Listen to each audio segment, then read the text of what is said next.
මේ නකසිකා කියන සූත්‍රයේ බුදුරජාණන් වහන්සේ පැහැදිලි කරන්නට යෙදෙනවා මහණෙනි අතට ගන්න එහෙම නැත්නම් මේ නියපොත්තට ගන්න වැලි පිටක්.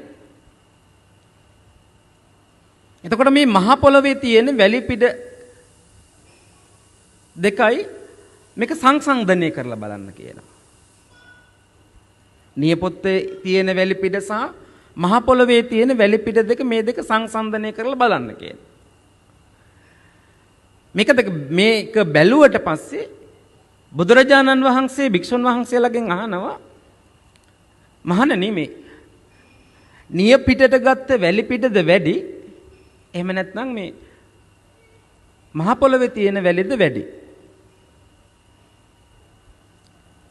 එතනදී භික්ෂුන් වහන්සේලා පිළිතුරු දෙනවා මේ නියපොත්තේ තියෙන වැලි පිට තමයි බුදුහාමුදුරුවනේ වැඩි. එතනදී බුදුහාමුදුරුව පැහැදිලි කරන්නට යෙදෙනවා මහණනි මේ නිය පිට තියෙන වැලි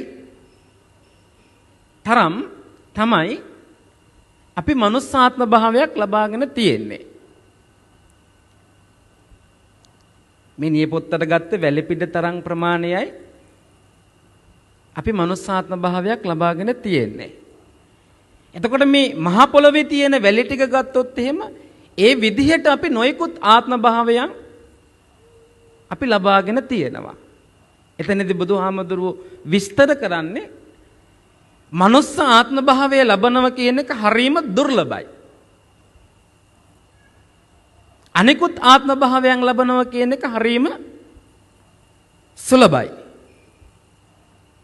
දැන් අපි ගත්තොත් එහෙම අපි මේ ලබාගෙන තියෙන්නේ බොහොමත්ම දුර්ලභ ගණයේ විරල ගණයේ මනුස්ස භවයක්.